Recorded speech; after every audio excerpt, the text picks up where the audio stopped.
Good morning, everyone. Morning, Doug. Glad to have you here. Hello again, Don. Hi. Let's. Good morning. Good morning. I understand it's getting cool out there in some of the places out in the northern areas. 24 degrees in Chicago with a wind chill. I know it's hard to believe. We had a wind advisory in the Windy City. Well, it's hard for me to even imagine what 24 is like. It's just like I'm totally lost. Anything below 50 and it's like, sounds cold. It's tough in Southwest Florida too. It's 82 this morning. Is it? Oh, Yeah, we're heading towards low 80s here today too, and no clouds. It's brutal. Brutal It is the brutal. word. Yeah, brutal is the We word. were there a week ago, so it's tough to go from 80 to 24 in less than a week. The people up in Seattle apparently did it overnight. It's really cold up there. Oh, let's see if this gentleman is here. You back? Okay, no, and no. I'm looking for My Canadian ham radio friends won't even talk to me. Yeah, well, what do you do? It's probably somebody's fault. But then you did, you are Florida. You're the place where Florida man lives. So it's always good as well. Let's share the screen and look at this great piece by Stephen here. Really nicely done there, Stephen. Thank you, sir. That's some great light, man. Very nice. Very nice. Texture is what the assignment is about today, and we have lots of texture here. Where did you get the bread? Is that like a bakery bread, or did you make it, or? I stumbled on it in Costco. I went there to get the roast beef, and I was actually headed to a couple of bakeries too far away from us to mention, and saw that and went, perfect, it's all I need. Yeah. Never mind that it has cranberries and walnuts in it. It still made a really good sandwich. Yeah, I bet it did. Sure. Wow. Well, you went for that really razor thin depth of field, which is always, always works. It's just a really beautiful shot. Your exposure is just right on. Just right on. Do you have a behind the scenes, Stephen? I do. Should be the next picture over. Okay, there we go. So softbox? Yes, sir. Small one, 2x3, something like that. And we're flagging it off here. Bouncing a little here. Is there anything else you're doing? In terms of post or just in the actual shot? Just in the actual shot. Not really. The only thing I was running into, the reason that flag on the right was there was that spoon just lit up like the 4th of July because it was so close to the light source. Mm-hmm. And I finally ended up just saying, okay, I'm just taking it out of the frame entirely. Yeah, I like what your flag is doing here, because it's kind of darkening this part of the bowl in the shadow side of the flag. And then this is just getting the top of the area of the softbox that's beyond the flag. And it's the drama, the entire drama of this photograph is really right in here. And, a little bit over here. But it's this little piece right here that really sets the tone of the shadowy kind of approach. Really cool, man. Thank you, sir. Yes, sir. Are you a food shooter? Nope. This is my 7th or 6th foray into this, and I just study a lot of other people's stuff, especially like Scrivani's work. Mm-hmm. He's got that dark thing going, and I kind of like it. But the same token, last week was super bright for me. So yeah, very cool. Man, start out on a bright note there. Judy Hernandez. Hi, Don. Hi, how are you? I'm good, thank you. We got mayonnaise here. Yes, that's mayo. Yeah, mayo is tough to shoot. Yeah, But you- did I do an okay job on that? Yeah, you did. You've got lights and darks in it because sometimes mayo just comes out white. It just, like barf of white. Sprouts look great. Thank you. That's a Sprouts, that's stack. the name. Need to shoot sprouts. It's kind of hard to find the sprouts. That's focus stacked. Yeah. I took a shot of the bun with the tomatoes and then another one with on the other side with the sprouts. However, I think those sprouts could have been a little sharper. I used autofocus, but I wish I'd flipped it into manual afterwards and just tweaked it just a tiny bit. Yeah, I must admit I have reverted to manual focus on almost everything that's on the table now. Yeah. And looking through because I'm shooting tethered and being able to see it right there on the screen is really helped. Yeah. Well, I don't shoot tethered. I don't have the capability yet, but I must have made that sandwich 4 times different. I shot 4 different sandwiches until I got this one. Well, I like it I ate because every one of them. it looks real. You got the tomato and the onion sticking out and the beef and the pickles and everything. We can see everything here. It really looks good. You got a little slant to the board, which is fun, but your horizon is straight across. So yeah, that's well done. What lens did you use for it, Judy? Canon 50mm. Okay, and is this window light coming through the scrim? No, there's a softbox behind that. Okay. Yeah, that little nice little kicker right back here does its job. Yeah. And that's about it. Yeah. Really nice shot. The texture, of course, is in the sprouts and the bread and the meat and everything. Your tomatoes look really good, by the way. Oh, thank you. They got the nice little shine on the top. I appreciate that. That's nice. All right. Thank you. Yep.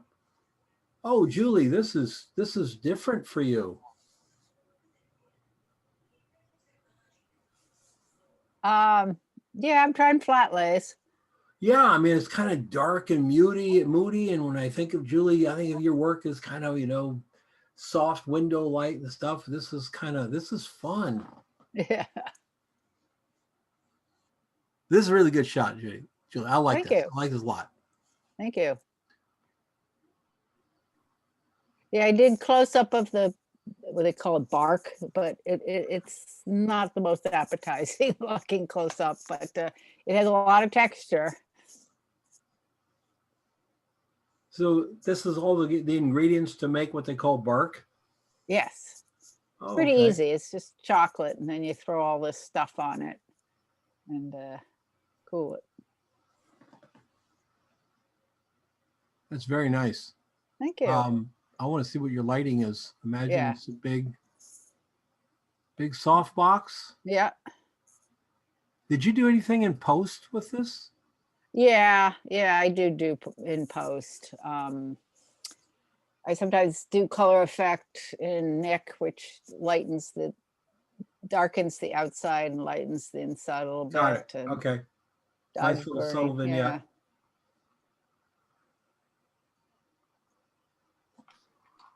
How about your color? Did you fine tune the color at all, or? A little bit. The blue. I turned down the saturation a little on the blue, so it wasn't as overpowering.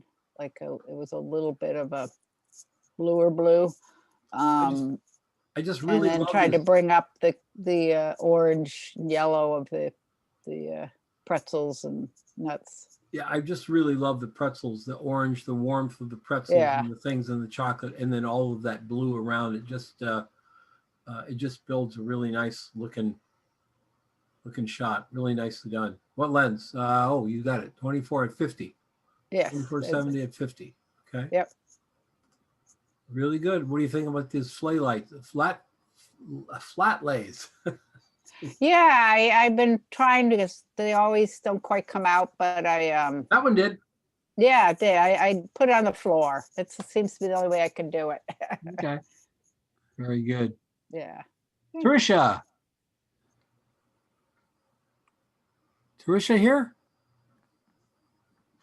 Oh no. Tricia, lovely shot right down. Lay flat, texture in everything, the pasta, the bread, the shallots, the cheese. It's really a nicely done shot. I like it. Is that Tricia, hopefully? Is that Tricia? No, it's Laura. There's a couple of little things that I want you to watch for. That is a tangent, and that is a tangent, and you've got everything else. You've got space between things. I would put a little bit of space here between that pasta and the bread, and a little bit of space between the bread and the drink, because it just kind of, those tangents are a problem, and they change the relationship of the items to the other items on there. But the lighting looks wonderful. Come on. Let's see your lighting setup. Okay, nice big softbox. It's like a white card over here at a distance. Well done. Yeah, can't beat that. Lauren. Yes, sir. Hey, you're working with a little poppier light on this one. Yeah, this is actually direct light right from above. And what This kind is of light is it? hard light. What kind is it? A It's flash or? no, it's a Home Depot work light. Oh, okay. The hot lights or the LEDs? It's that silver light with the clamp. Yeah, is it an LED or a Yeah, curly it's an bulb? LED. It's a 100-watt LED. Okay. That's right above it. Yeah. Yeah, it gives you great highlights all the way through here. All this is really fun. This is a style of shooting food that's real popular right now. A lot of work went into that, and the texture is great. The way you lit it with that hard light, we're seeing texture all the way through this. What'd you do in post? I just brought the highlights up a little bit, and that's pretty much it. I did take out a few scuff marks on the spoon, but that's pretty much it. Okay. It's a lot of work, Lauren. A lot of work. Did you put like a card or something between them when you did them, or? You'll see in the behind the scenes. I've got the card right there, that little V-shaped thing down on the table. That's a piece of cardboard. Then you've got I found a site that would take a 9-inch circle and divide it into 10 equal spots. And I printed out a template, cut out the pie shape, and then that one where your mouse is over is gave me the exact center of that pan, so that I could use that little cookie cutter there to pile up in the middle. Boy. Yeah, really, that's super well done. Super well done. This will impress the right people because of the detail and work you put into it. Really well done, Lauren. I even had to separate out all the beans. You had to what? I had to separate each individual bean too. Mhm. That was a 10-bean soup mix that I had purchased. That's not wine, Lauren. You're good. That's well done, man. And these little shop lights like this, I love these things. Yeah, it was a little departure for me from the Yeah. way I normally shoot, and I really enjoyed it. You can grab two of these things. You can use one like this, put another one through a scrim, like through the middle of a 5-in-1 scrim, and you can just do so much with them. And they're cheap as hell. Yeah, I think I got my 3 on sale for like $8 a piece. Yep. Absolutely. Absolutely. Okay, Nina, macaroons are my favorite cookie in the world. I like them too. Are these chocolate on the bottom macaroons? They are. So it tastes like a Mounds bar. Oh, Wow, I love I love the blues. Did you bring this up in post? Not much. Pretty much the way it little was, bit. huh? A little bit. Yeah, that's our kitchen. You'll see. Which is gray, blue. But I think I did. I think I brought up the yellows a little bit. I played with the color a little bit. Yeah, it just sometimes you can create so much more contrast by playing with the color than playing with a contrast slider, you know? Yeah, and I did change the white balance. So yeah, I love the light coming back through it. It feels like oh, it's sunlight? it is Holy mackerel. from that high window. Oh, nice. I thought you were going to have a speed light or a strobe up there. Nope. Look at that. I wanted to play. We have some nice light in the kitchen, so I wanted to play. This was the first time I played with the light in the kitchen. And what's your 24 to 70 at 70? Okay. So that's pulling this one up to the front, and then increasingly less depth of field, and we don't even know what we're looking at back there. We kind of know that it's a kitchen or something. And So I had a shot that didn't have that in the back. It was just black in the back. I wasn't sure which was better. Oh, I do like that back there. Okay. Yeah. The F9 gave you all the bubbles. I was Hard to surprised how shallow the depth of field was with the F9. On the back of my camera, it didn't look that shallow. Yeah, well, yeah. One of the things that I, for food shooters, I will say is you have to be very careful with shallow depth of field, because shallow depth of field, as you say, it looks great on the back of the camera. It can look great on your computer. If you're on a big 27-inch monitor, you start to think, oh, that's really shallow. But when you go to print it, it just looks terrible if it's too shallow. It just not that this one's fine. But if you did something that was really like a salad or something, gets really shallow, shooting at f2 or something like that, it can look so good on the back of the camera. And then when you print it, it's this big, mushy, soft, it's dangerous. So what I tell photographers when they're shooting something like this is bracket by aperture and ISO. So you just, you go to 11. Would you shoot this at ISO 800? So you go to 11 at 1600, and you've got a D850. 1600 is no big deal. Right. Oh, you can get 11 out of it. You can probably go back to 5.6. Although at 5.6, I'm not even sure you get the entire macaroon in focus. Yeah, I did play. Yeah, some of them I played with, and some of them did not look good. If you still have any macaroons left over, I can send you my address. So sorry, I'll bring you some when I come down to Arizona in January. There you go. There you go. Really nicely done. I love it. And the window light is just great. Thank you. Really great. Ron, this is a super shot too. You guys are doing great work. Look at this. Oh, these things are these starting to be dried out, Ron, or what's going on? Yes. I've, that's the second of 3 shoots I've done with those peppers. So yes, I've been enjoying them deteriorate over the weeks, but yeah. And I love the white board you've got them on. I love the fact that we can see the corners of it down in here. Well, I had to work a little bit on that corner. I had to brush it back in a little bit. In the raw image, it was gone, but I was able to get it back. So. Yeah. But in the background is the scrim. So background is the what? Is the scrim that I used. You're shooting right into the light source.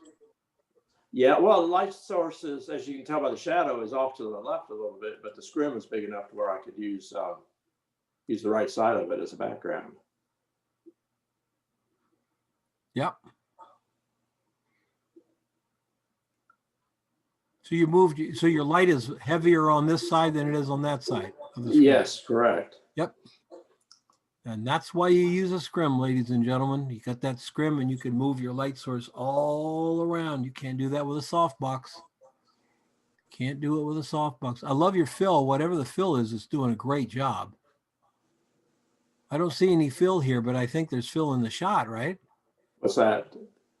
Some fill boards or something? I mean, there's something Oh, lighting. there's yes, right up close. Actually, I had moved it when You took it out so we I- could get we could see where the peppers were. Yeah, right. Yeah. Yeah, it was right up tight there. Yeah, that looks really good, man. And I love the that larger pepper in the kind of the background there, the translucence, where you actually have the light coming through the pepper. And they have right there. How many focus stack shots? You know, I don't remember. Not many, 2 or Okay. 3. Okay. I think Everything's that was- working on the shot. I really, really like the shot. Everything's working. Even the little slight flare that you're getting Yeah. there really just helps make it. I'm really very happy you did not take that out in post and say, uh-oh, I've got a flare. I I've started gotta get to, rid and of it." then I said, no, it just needs to. Yeah. It just needs that. Yeah. It really works. Great job, Ron. Well, thank you. Solid. Kit. Is Kit here? Kit. Kit's working the edge of the daylight here. Light coming in the window. I don't know what those zebra popcorn. All right. Really nice. Kit, I would add more contrast to the popcorn. The popcorn isn't popping, no pun intended. Just need a little more snap to the popcorn. I like how it's reflecting back in here. And I really like how you've got these little shapes with the light happening here. That looks very cool. I like that. Good job. Good job. And shot with window light and an iPhone. All right. All right. Jim Hill with red onions. The shallots. Oh, these are shallots? Yeah. Oh, so they're real small then. Oh, yeah. Okay. Did They're you all in pretty good shape. These are focus stacked, correct? Yes. Jim, this is a cool shot. Well, thanks. The other shallots are in pretty good shape, and that one looked like it was hit with a tennis racket. Yeah. And that gives it all that texture. Yeah. Because the problem with the ones that are in good shape is they're kind of boring. Yeah. And then you get one like this and you go, oh, this is awesome. Why is it that photographers are always drawn to, like, junked cars and, old rusted things and falling down buildings? I don't know what it is, but yeah, this is really pretty. Your light looks really great. I love how little things really always give me. I love how your light is coming from here across, Yes. right? You Right. get this nice shadow in here. You get the shadow, and then this one gets picked up because this onion is lighting up that onion. Okay. It's really cool. 90 millimeter macro. Okay, and your A6400, is that full frame? That's a crop sensor. Okay. Oh, so you're in even tighter than what I thought you were. Okay. That's probably about 18 inches from there. F13 and how many layers in focus stack? 8. 8. Yeah. It just makes a unique looking picture when you focus stack like that. And I love the fact that you let the background here go out of focus. That you didn't feel somehow compelled that you're going to focus stack everything.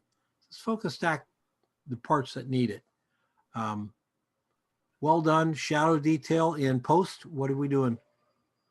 Oh, I just kind of, not a lot really, just kind of some of the highlights, the shadows, and the contrast. Mm-hmm. And do you do your post in Lightroom or Photoshop? Lightroom. Lightroom. All right, good. I love it. And compositionally, this of course is our star because it's right here. But you'll notice what else Jim did compositionally is there's space between it and that onion, it and that onion, it and that onion, it and that onion. All of these onions either overlap or are cropped. So you've driven everything to that center onion or shallot, sorry, which works very well. It's a great technique and it looks really cool. Well, thank you. Yeah. Phyllis. I'm here. Hi. Hi. So you've got a window to the side and a small spot, huh? Right, exactly.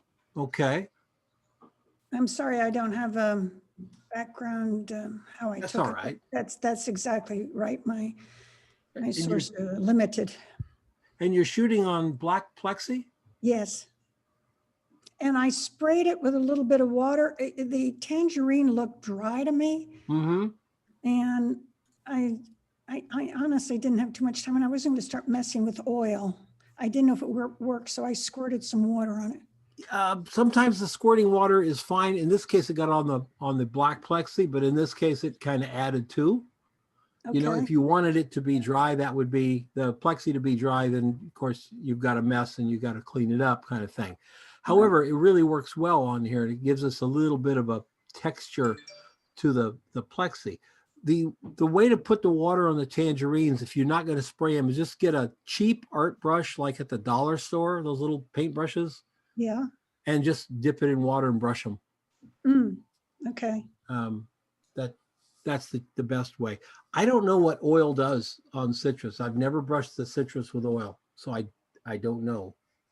Yeah. You know, oil should work on everything, but it doesn't work on everything. So test it out first. Like it. I like the whole thing. I think you're a little bit dark. The reason is I want these oranges to pop more. So you're in Lightroom? Yes, I can up it in Lightroom. I can make it a little bit more orangey. I would go into Lightroom. Okay. I don't care about your skins. That looks fine. I think I would just, brush this with your masking brush and then just play with your exposure and contrast just a little bit. Because I bet if you pulled this up just 1 or 2 ticks up on the little slider, it would really feel more of an orange. Okay. Okay? Give it more life. Yep. Thank you very much. Yes, that's really pretty. Bob. Hi, Don. Hi. Another nice composition where we've got everything is cropped or out of focus. And this is the only one in the middle that's in focus. We know it's the star. Are you focused there, Bob? Looks like you are. I focus stacked a couple of images. Okay. Yeah, it looks like you are. I got a glare coming from the side of my monitor here. Very pretty. What is this? It's a fig. Oh, okay. Okay, good. I would probably, let's look at your light source before I say that. Let's look at your light source. Yeah, okay, so your light's coming in from the side. You got your big fill card here. That's really, really nice. I think I would have had you put a blocker flag up to darken this area back here slightly. Not go to black, just slightly darken it. The reason I say that is, see, you got your cutting board, and we've got this little bit of light area here. Then it gets a little bit darker. Then what does it do? Comes up light. Yeah. And where there's light, we go, well, what's that? What's that? Our brain goes up there. Let's just close it back in. You could do it in post. That's true. But I think a little card in the right spot might do the job for you. You've got it right here. So I'm thinking, say, a card like here. Okay. If you get my drift. Yep. We're not going to block off the whole thing. We want that. We just want to throw a little artificial shadow right into the backs of these guys. Okay. And what what lens did you use? Use the It's a 150 macro.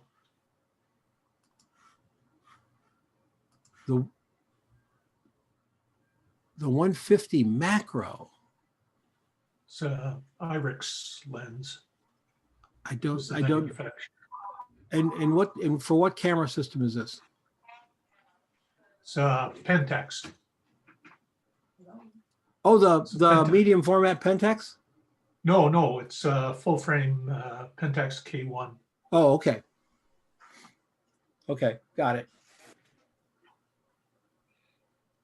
Yep, that looks good. I love the detail in here, and the texture of that thing looks really, really nice. Great, thanks. Super job. So it Thank looks you. very professional, even down to the lenses on the table. The only thing that would make it more professional, Rob, is if your white card was actually leaning against your lens. That's you're in a photography studio. We take our $2,000 lenses out and sit there and lean a white card against it because, hey, what could go wrong? Yeah. Nicely done. Thanks, Don. This is pretty light, Mark. Hi, Don. Hi, and I think you kind of did what I was just saying. Did you not? Or I don't see it in here. Did you have something blocking it up here to give it a little bit darkness, or No. no? So just the way the light fell there. Yeah, I tried to sort of play. I got a modeling lamp on that strobe, so I just played around with it till I got the angle I liked. Nice.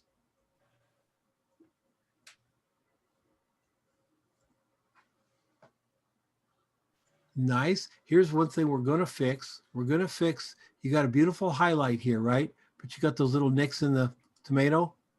Okay. We're going to fix those. Okay. All right. The bread looks great. I like the way the cheese is lighting the bread back up here. That's so cool. And then this crust is actually making that a little bit lighter there. You see how it's a little bit lighter and it gets a little bit darker and gets light again? Mm-hmm. Yeah. A lot of fun stuff going on here. Your fill card is way over here. I think it's a little bit too far away. I might have You know brought what, it in. Don? I tried moving it in close, and it was just lighting it up way more than I wanted. Okay. Because that's actually a aluminum foil wrapped on that phone card. Oh, if it's shiny, that's going to be too much. It's just, if you can lighten the tomato here, I'd be a happy camper. Okay. Because your bread looks great. Your bread looks really nice here. The silver's doing a nice job with it, but because it's silver, it's not it's really a specular highlight. It's like a mirror. You can bounce it in areas. Mm-hmm. Where if it's a white card, it's not specular. It's diffuse. Everything sees it. So that's why I was thinking a white card in close would light this up here, but a silver card is going to be way too much. So if you could just bring that up there, that'd be nice. And then the greens here, I love the greens. You know that highlight painting thing that I do? Try it. You know that highlight painting thing? Yep.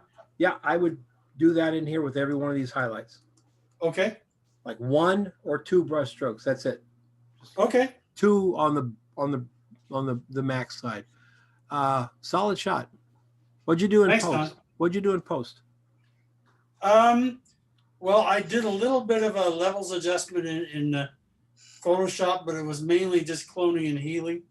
And then I used Lightroom mainly to bring up some of the highlights and also darken the background a little bit on the other board, not the cutting board, but the other board. Okay. You got a little, this is window light. Is this, no, this is strobe light coming in here. You got a little blue going on here in your shadows. Do you see it? Yep. A little blue going on. I think I'd take that blue out because it's going to tend to muddy up your whites in this area. Okay. Looking pretty good. I think I'd be very careful about the blues here. Possibly in Lightroom mask them out, or in Photoshop mask them out and just pull that blue out a little bit. Maybe just use an adjustment brush in Lightroom. You easily could. Okay. Yeah, easily could. All right, very good. Thanks, Don. See, here in Arizona, we're doing this. I see Jay's sitting up there waiting and watching. See, Jay's in Arizona with me. We're doing this right before lunch.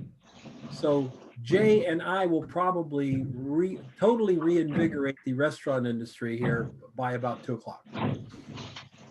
Because man, it's looking good. This is beautiful. Ilona, this is just lovely. Hi. Now you made this, didn't you? Yes, I did. Jeez. It was delicious. It disappeared way too fast. Yeah, I can imagine that. Now, the last apple pie I got came in a little box, Ilona, about this big. Mhm. You can get them at Circle K. They're good too. Wow. Not as good as this. This one has a little bit of what is it, the pumpkin pie spice and a caramel sauce poured over. I love your light. You've got, this is like very nice. It's nice and white. You got a little blue in your light, like a daylight, like it's in the shade somewhere. If you're in the shade, you're always gonna have a little blue in it. And you get down here and then you have all the warm tones of the pie. So the pie against the slightly blue background or cool tone background just really stands out. It looks great. Thank you. 24 millimeter. Oh wow. Are you on a crop sensor camera? No, I have a D750 Nikon. So yeah, Did you crop? Yes. Okay, so you cropped the heart out of the image. Yes, basically. Yeah, I'm not seeing any distortion, and 24 millimeter in the studio this close would have to have some. Wow.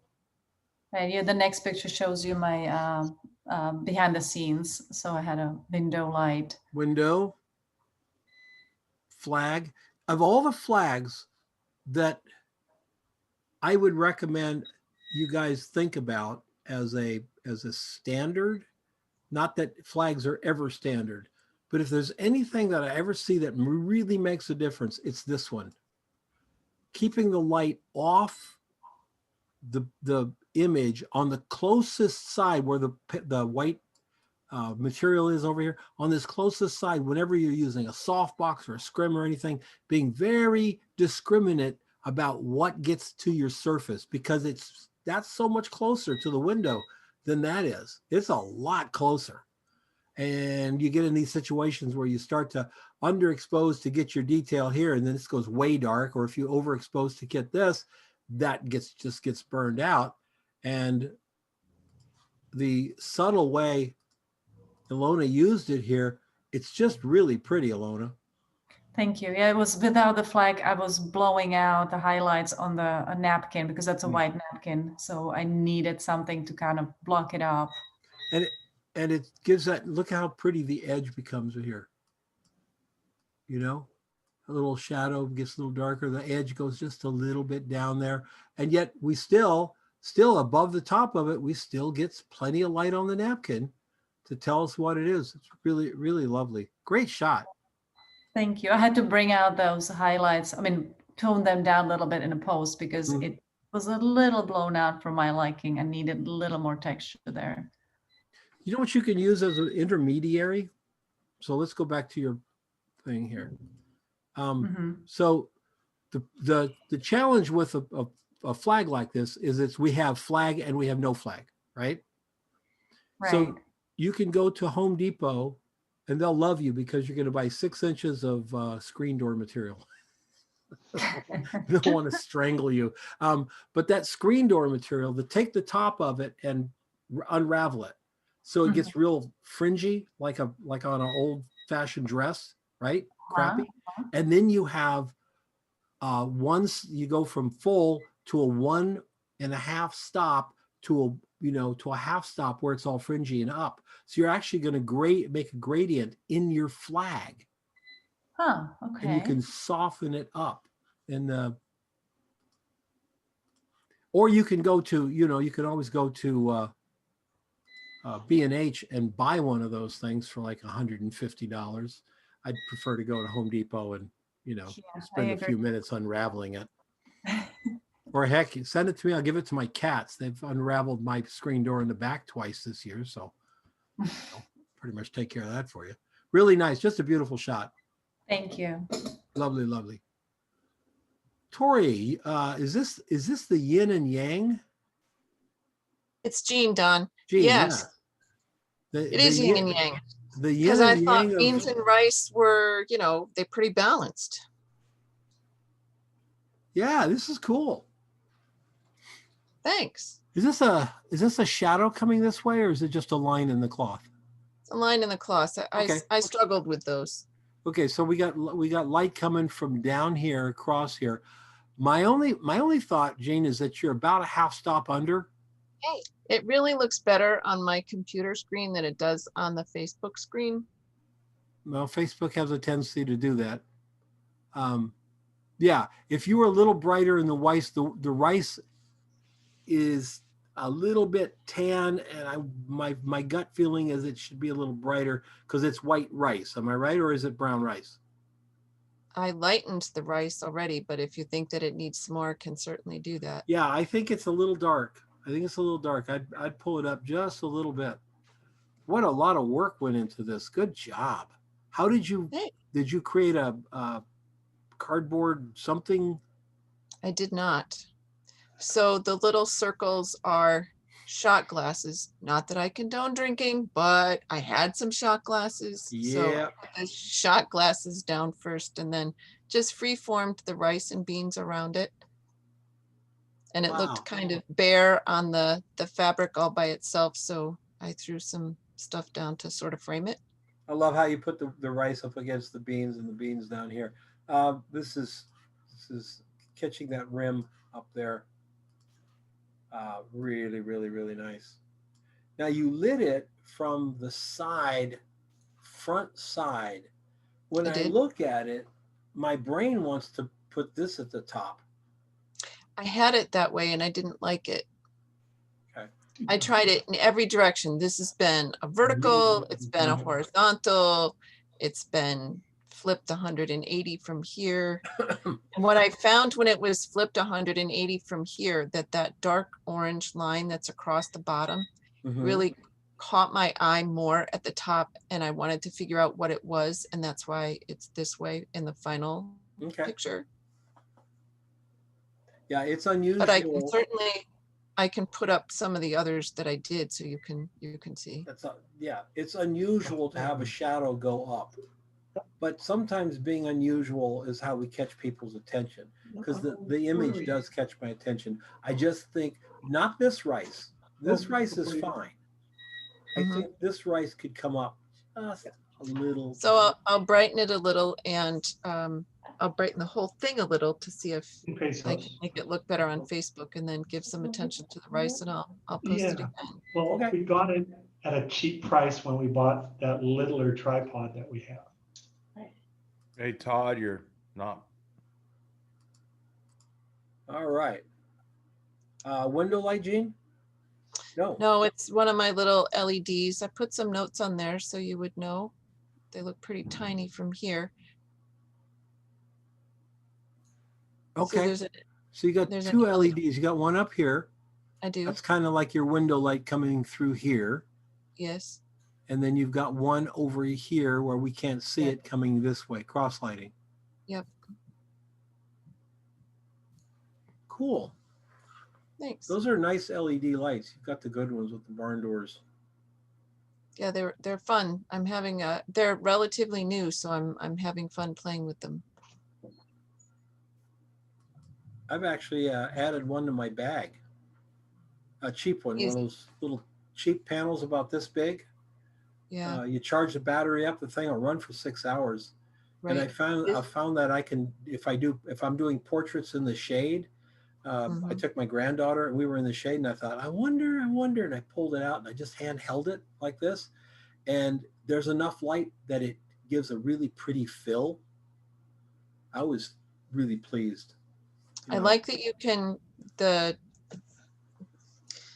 can do all sorts of adjustments with the amount of light you throw into the shadows. And so you can have it really balanced. And I was able to balance the temperature of the light, because it's one of those that has white and yellow little LEDs. And I really enjoyed being able to play with the temperature of the light too. I know what I like and what I naturally shoot, and I've been trying to add some more warmth because I tend to shoot cool. So that's been fun too. I like them as well. Wonderful. They're great. They're great little lights to carry around. That's for sure. Easier Thanks, Don. than strobing. If you're out doing like restaurant work, Right. it's so much Yep. more convenient than strobe, you know?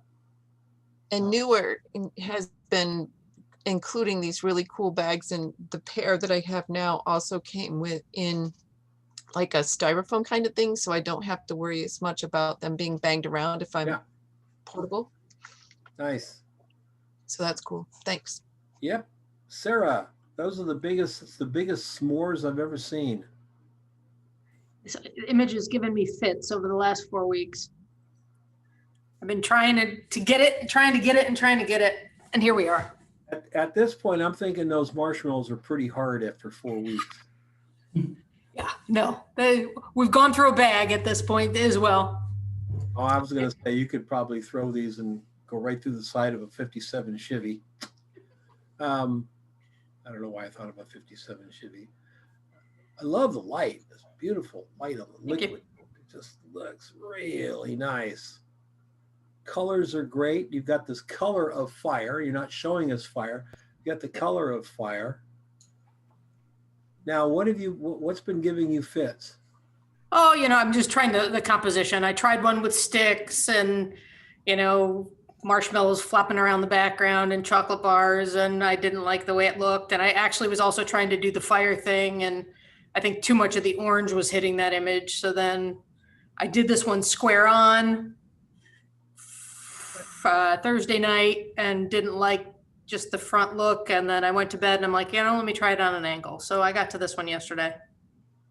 Something wants me to go and grab all my little, when I was a kid, I did model railroading and I had the little people for the model railroad, Yeah.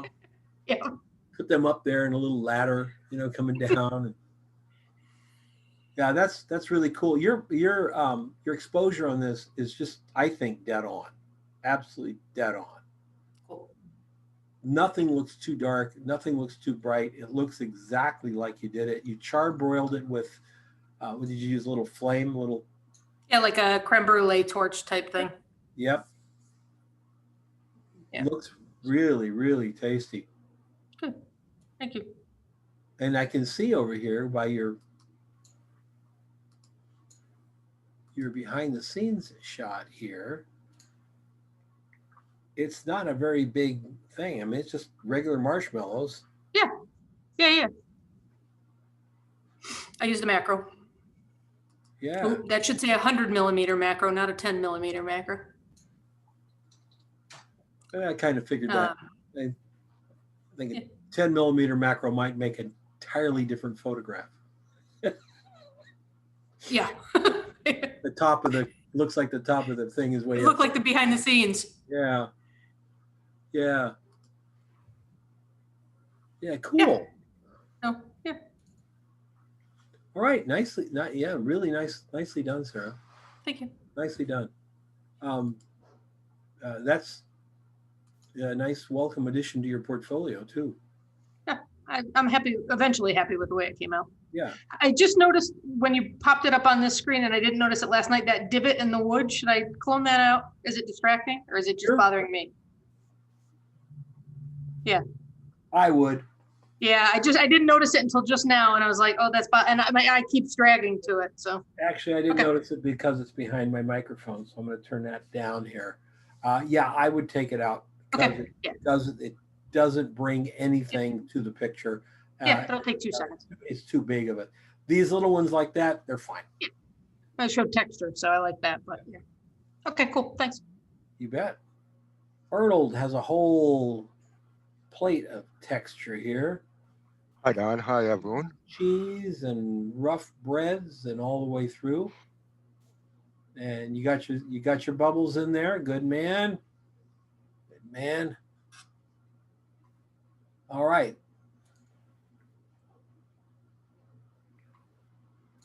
I started out shooting this with glass, just the glass by itself.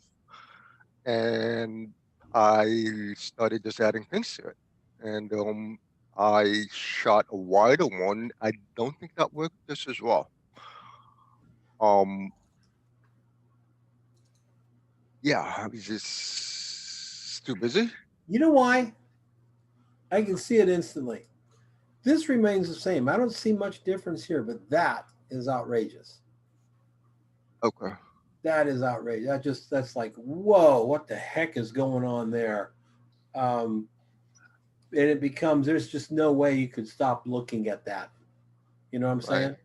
Right. You couldn't stop looking at that. Where we go back here, it's there, but we hardly even notice it because of the handle and everything else. So yeah, I think your tighter shot is much better. Okay. Your color looks great through here. Your strawberries and the green, the reds, the cheese, which is always a tough subject to shoot. The whites in your cup and saucer they look absolutely white to me. So you got it behind the scenes. Yeah, it's pretty much straight out of the camera. I didn't do much in Lightroom in there.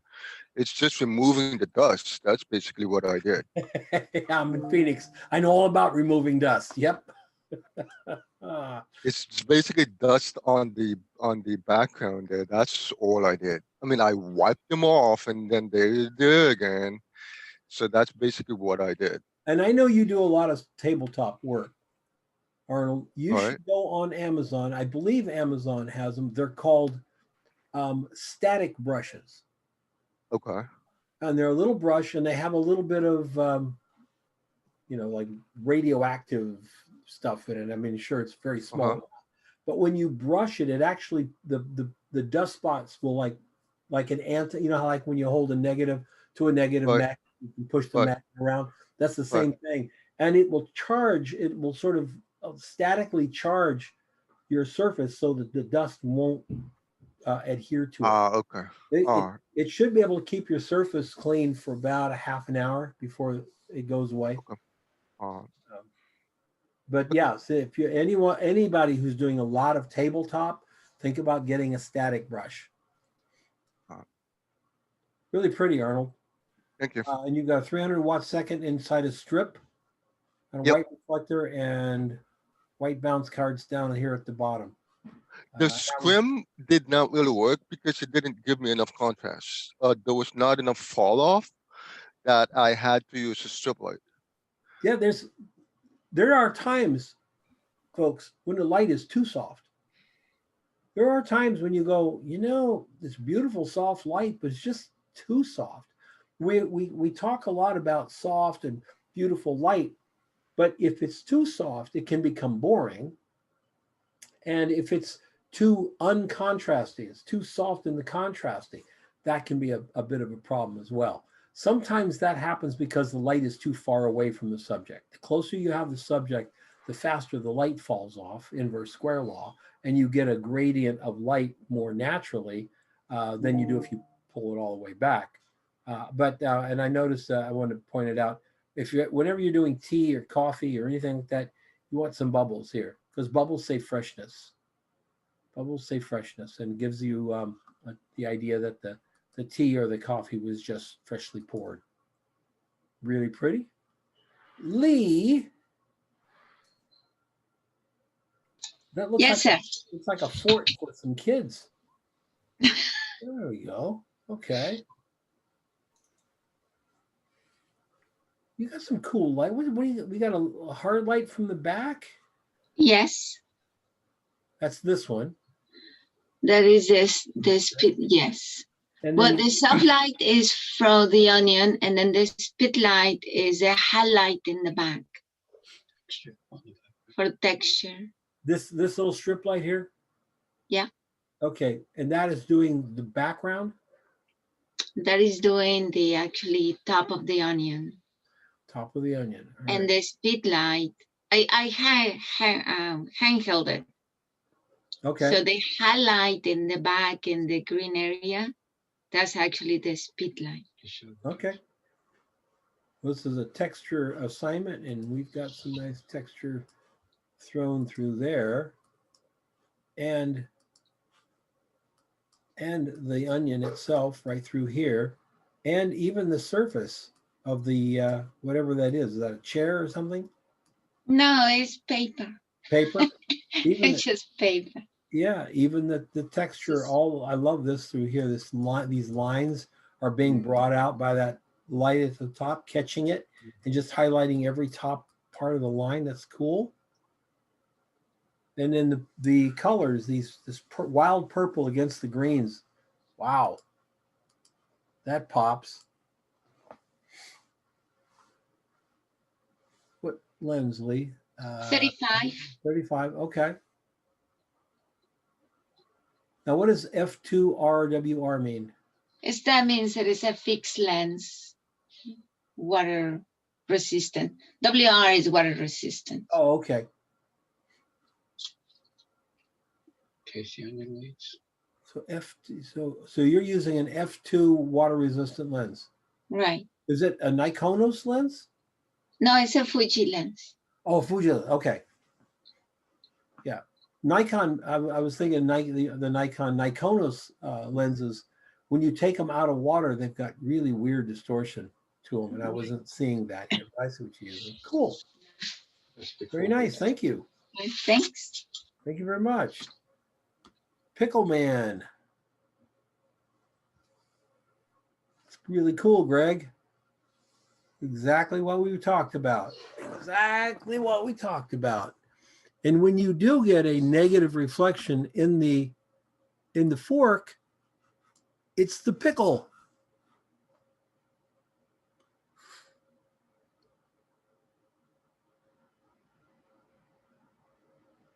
You got a behind the scenes here, sir?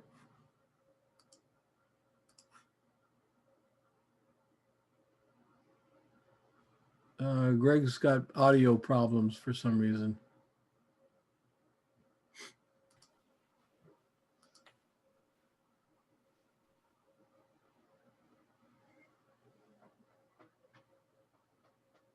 Highlight the lower left of the pickle. You still don't have any audio, Greg.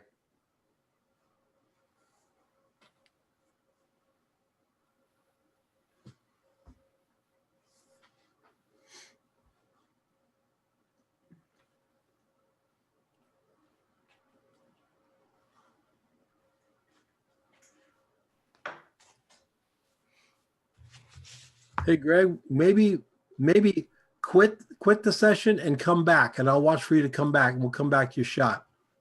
All right, good.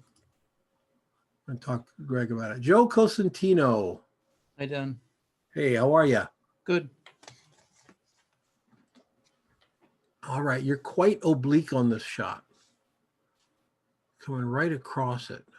Mm-hmm. The board was tipped. Did you you did not focus stack it, right? No. Thought about it, but was late last night. Okay. Yeah, two things come to mind. I like your cheese here. I like what you did with the cheese, all the crumbles here. I like the crackers. You got a little bit of a hard light going there, and I think that's something that you're working on. You're working your way through it, trying to figure out how to make it work for you. And I think that's fine.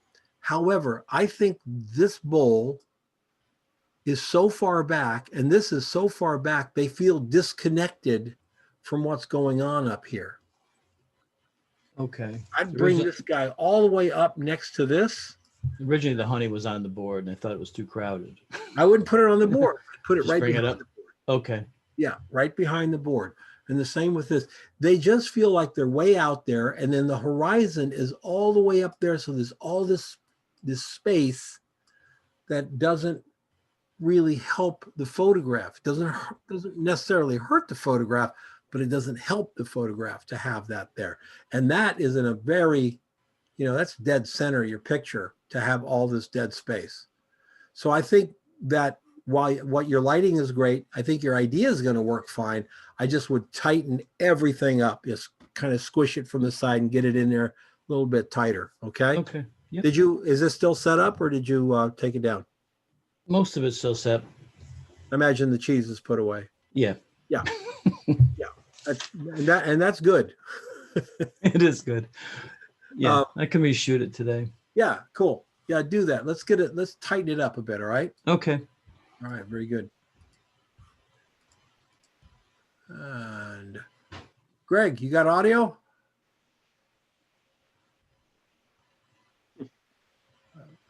That's a total negative on our end there, buddy. Wow. Are you using an external microphone on your system, Greg, or the one on the laptop?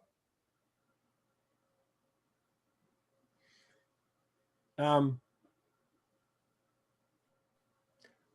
gotta tell I use external microphones because I gave up with my every time. Sometimes you it's probably, Greg, your mic will come back after you restart your Mac.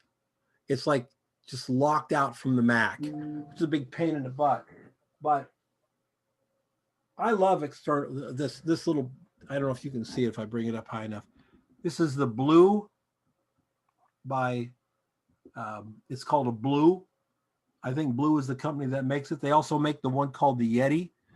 Under $100. It's like right at $100 with the screen and the arm to hold it, and really made everything different. The other thing you can do if you're on a Mac, do you have a little 3/8 inch pin hole on your Mac, or is it all? You can use your earbuds from. There we go. He's way ahead of me. How's that? There you go. You can hear me? Yes. What the hell? It's welcome to. Well, did you get your upgrade today? No, not that I know of. Yeah. Well, they upgraded the Mac So they system today. They snuck something in on me, and now my equipment doesn't work. Well, I've noticed with all the years I work with Mac that when it comes update time, it's almost like your computer starts faltering to force the update. So I don't know if the update's any good. We'll find out. Thank you, Apple. I'm sure it's probably got something important like new emojis or 5 different colored poop emojis, stuff that we really needed. Right. All right, let's go back to your picture here. Pickle on a fork. Really beautiful highlight here on the fork. I hope everybody's seeing how pretty that is. And I was saying that even when your fork doesn't reflect your light, it's reflecting the pickle. Yeah, I was trying to decide, is it, yes, it's reflecting the pickle, but is it too weird? And should I go into post and just kind of make it a dark gray reflection? No. Leave it. Leave the pickle. Yeah. Leave the pickle. So who knows about sugaring your pickle? Not me, buddy. Not me. Sugar and pickles. Did you taste it? No. Okay. I think that might be a Midwest kind of thing. Well, it's nothing. I actually Don't tried blame the Midwest for that. We're responsible for a lot, but not sugar on pickles. I'll tell you now. I don't know. Well, come Baraboo, on. Wisconsin. You've all heard of sweet pickles, so come on. Yeah, Okay, I'll go Wisconsin, Jay. That I can swallow. You know, there's a lot of weird stuff that goes on out there. You don't want to talk about it. The Midwest is famous for things like watermelon pickles too. So who's had that? Never had a watermelon pickle, but That was Northeast. We used to make those. Yeah, So they're really good. they are. What I is a agree. watermelon pickle? Oklahoma. You pickle the watermelon? Pickle the No. rind. Pickle the rind. Oh, okay, yeah. It's That's not how we made them, but we'll let it go. It's a sweet pickle, but it's really good. Interesting. Yeah. Well, that's a really neat shot, man. Thank you. Really nice shot. Did I get enough The texture gradient on for the you? fork. I like the everything's so beautiful and smooth on the fork, and the pickle's nicely lit up, and we go right over to a nice dark edge over here. So there's all kinds of contrast. The sugar is lit and done pretty well. So, do people salt pickles? Why not? I mean, I wouldn't do either, but I'd do salt before sugar. And I found that everything tastes better with Parmesan cheese. So I wouldn't hesitate to put Parmesan cheese on my pickle. I had a version where I dipped the low end into mustard. I was trying to come up with something that would be an interesting color combination, but I just didn't like the way the mustard looks. Cool. It's a great shot. Now, here's your set. How big is your scrim up here? It's a 48-inch scrim. Okay. So 4-foot scrim down then- low. And then this grid is hitting the lower left side of the pickle. Yeah. So that's what's doing this right here then. Yeah, and a little bit of the sugar brightness also. Yeah, and it's so tightly done that we're not picking up the top of the pickle. I think that's that little bit of gradation on your lighting here is just so powerful to make the shot look so good. It's really well done, Greg. My wife was concerned the pickle looks too dry, and I kept telling her, no, I don't, whatever. She wanted a bunch of liquid on the fork. It should be dripping on the fork. I said, I kept wiping it off. I don't want it on the fork. So what does she know? Well, welcome to the world of art directors, Greg. Yes, everybody is one. Everybody has cool. Nicely done. Beautiful shot. Outstanding. Outstanding. And Jay has got his cheese smorgasbord here. Are those little cheese things? Yeah, the ones that they come with the red little wax on it. Yeah. Where's your light coming from? It's coming from camera left. It's a strip box, and there's a white card that comes in across the back end of the strip box, which you can see there. This is the strip box. Yeah. Is this flag blocking most of the strip box off? A fair amount of it, yeah. Okay. And I got this new surface. There's a company, it's in Europe somewhere, Germany or someplace. They have like lots of different surfaces, and it's like $15 or $18. And that's the first one I forgot because I don't have that kind of stuff. So, but I thought it really worked nicely. It's a little, you have to uncurl it at the ends, but other than that, it looks real, I think. Yeah, that's vinyl, right? Real thick vinyl. Yeah. Yeah. Yeah, it's a sort of a vinyl thing. Yeah. Yeah, it's pretty cool. Those backgrounds. I've never had wood or anything like that, but I've had a couple like marble. Mm-hmm. And God, you can shoot on it all day long. You can change the angles. It looks like you never recognize the same pattern because the patterns are about patterns are good 4x4. So you're working on different parts of it. But I've seen the wood like you're doing here, and it definitely looks like wood to me. Yeah, on a photograph, it looks great. I'm very pleased. Yeah, because I don't have like lots of. I just have plain background, so this was the first venture into this stuff. I think it was a good move. ISO Yeah, 2500. Yeah, that's what it shows up as.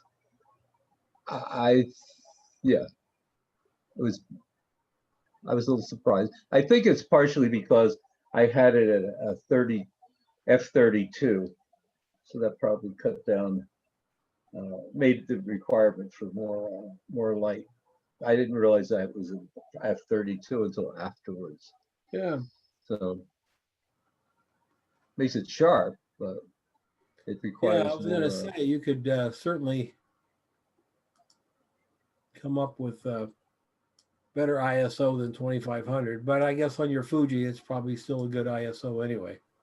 Yeah, it's handleable. Yeah.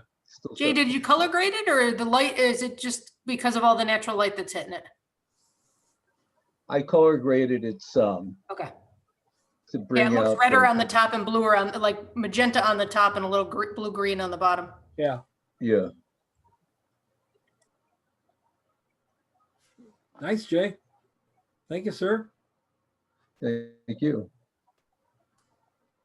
I'm going to shoot it different ways now after that. So that was a starter shot. Is this your studio? Yeah, it's our guest space. So I use it as a studio. Yeah. Cool. Nice. RE. Thank you. RE, are you here? Okay.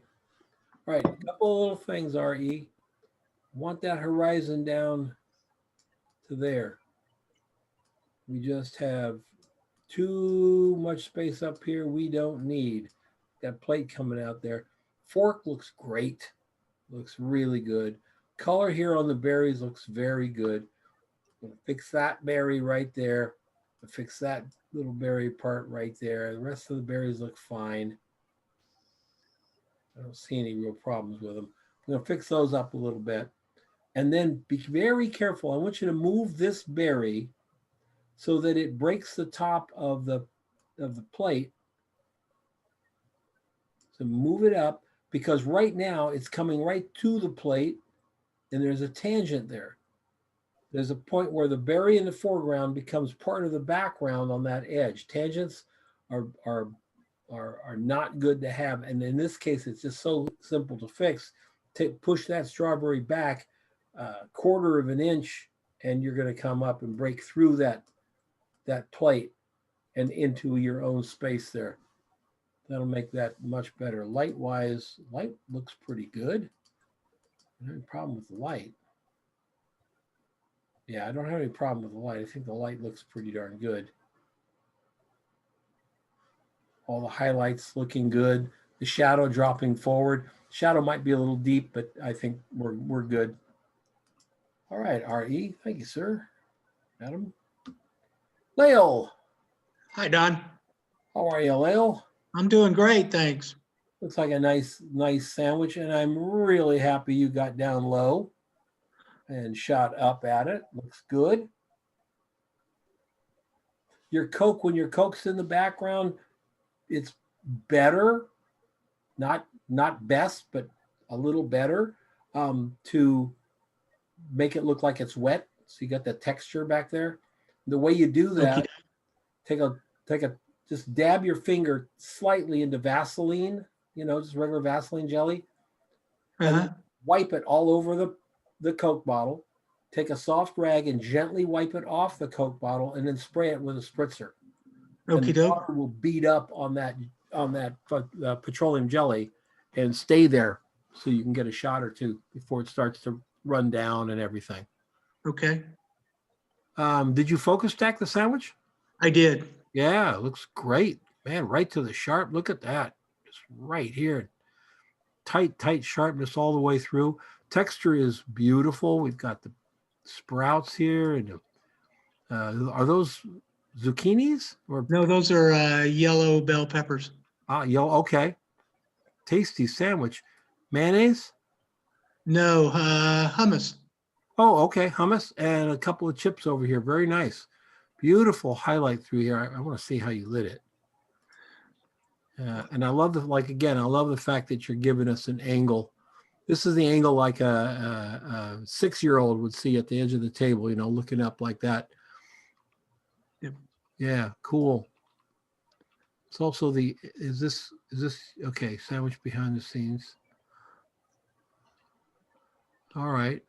You tried yellow and green backgrounds. We ended up with green. That's fine.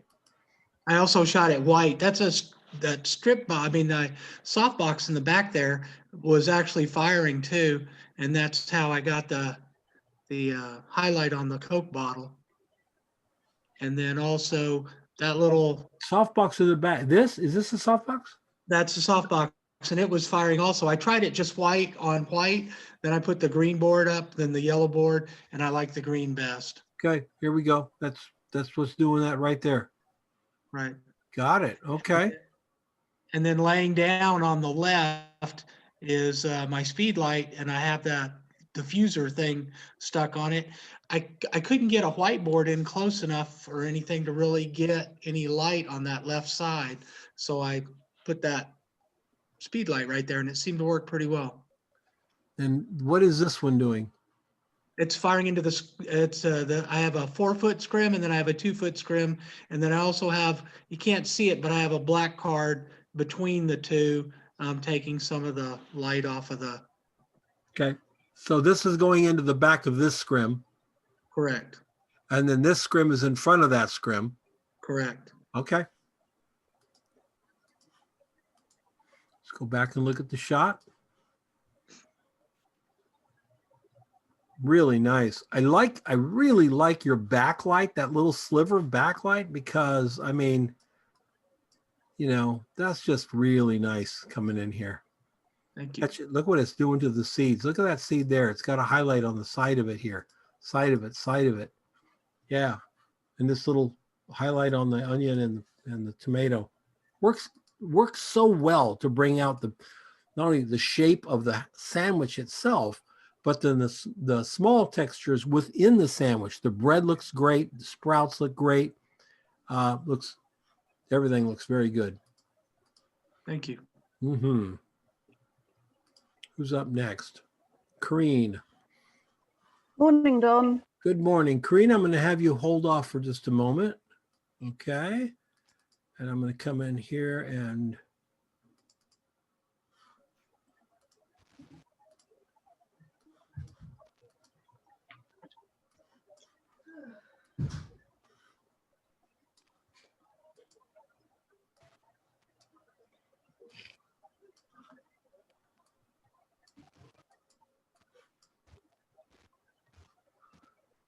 pull up William's shot, because I just saw William is here. You're here, right, William? Yes, I see William there. You got your audio on?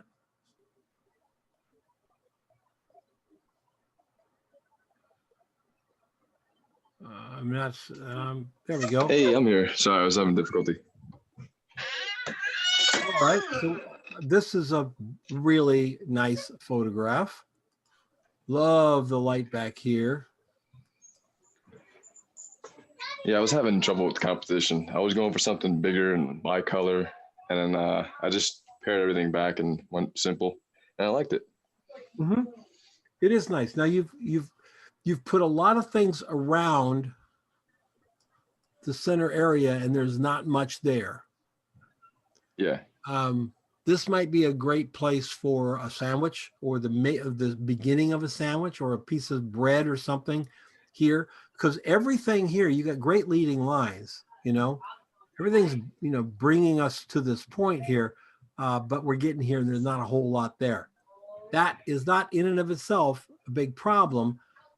Layout wise, the art director could have said, make sure you leave room for, you know, a headline and some text, and stuff like that, which you certainly did.